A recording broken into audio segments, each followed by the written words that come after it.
Today we're talking about ellipses again, and on the second day we're looking at how to write the equation of that ellipse. In other words, we're not focusing so much on the graph, but we will be plotting points and looking at the graph just to see if we can figure out which direction the major and minor axes go.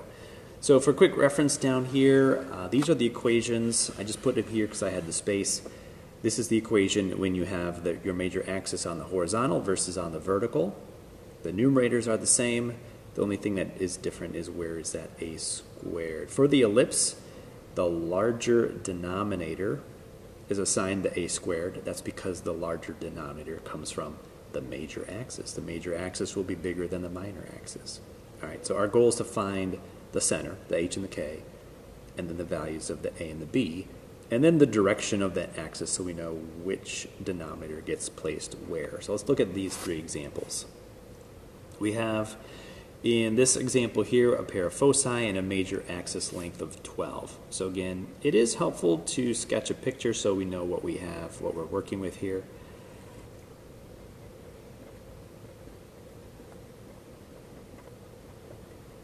And with the foci on the x-axis like this, we can obviously see we have a horizontal major axis. So that's one thing we now know. And right between those are the center, which happens to be at the origin there, so 0, 0. So that's our h and our k. The distance from that center to the focus, that's our value of c. We now know that's a 5.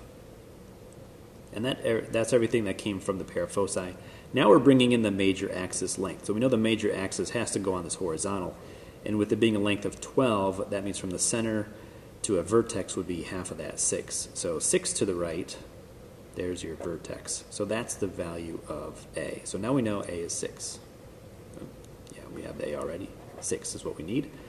So now we'll use our Pythagorean Theorem. Again, with the ellipse, it looks a little bit different. It's the a squared minus b squared. So 5 squared equals a is 6, so that's a 6 squared minus the b squared.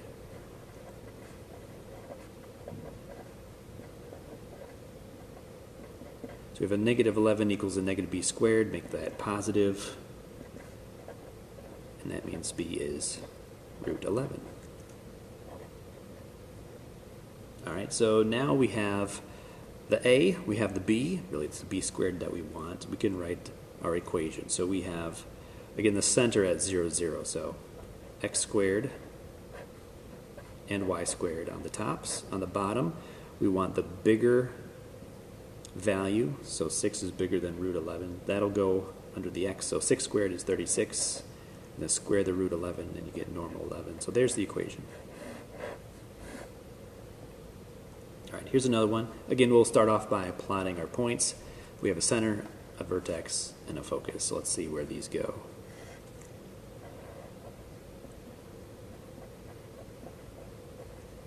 Center's at 2, 3.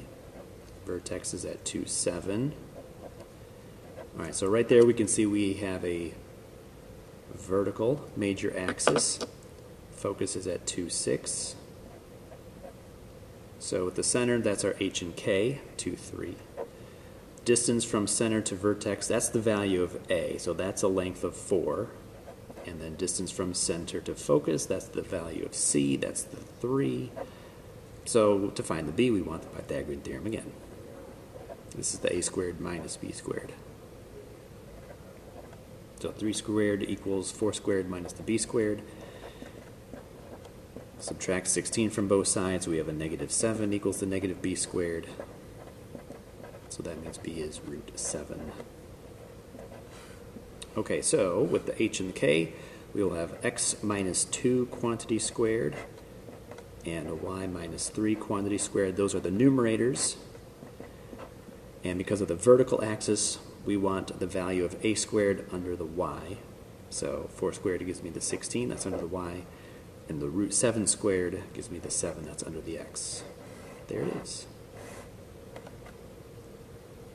All right, so here's our third one in the series. Here it's a different combination of information they're starting us off with. We have a pair of vertices and we have an eccentricity. So let's see how that works out for us. Again, let's plot these points.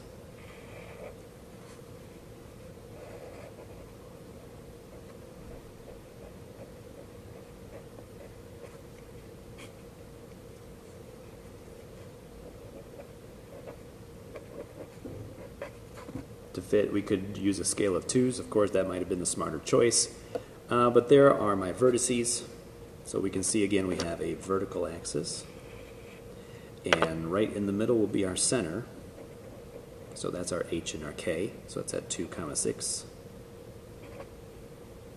Distance from center to vertex is the value of a. That's a length of 3. But notice we don't have a b or a c because they did not give us a pair of foci. We don't have a value of c. They did not give us the minor axis, so we don't have a b. In other words, I can't use my Pythagorean theorem like we did in the previous examples. We need another approach. So let's bring in the eccentricity. All right, so we know the eccentricity is going to be the ratio of the c value over the a value. And in this case, it's 2/3, so that's the ratio. Now, be careful here. It's not always a is 3 and c is 2. We usually have to cross multiply here to figure out what those numbers are. But we do know a is 3, so let's substitute that in. So c over 3 equals the ratio of 2/3. So look at that. If I have a proportion and my denominators are the same, then that must make sense that the numerators will be equal. So be careful. We're not saying that c is always the numerator and a is always the denominator's value the way it's provided in that ratio of the eccentricity.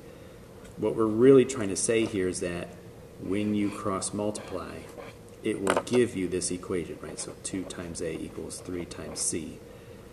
That will give you the particular ratio that was provided in that eccentricity. And when we look at our hyperbolas, we'll get some very strange answers, some very strange values. Here it just coincidentally works out so nicely because with a being 3, then of course c has to be 2. So that's how we know c is 2. And once we have that information, now we can bring in our Pythagorean theorem. So c squared equals a squared minus b squared. C is 2, so 2 squared equals 3 squared minus b squared.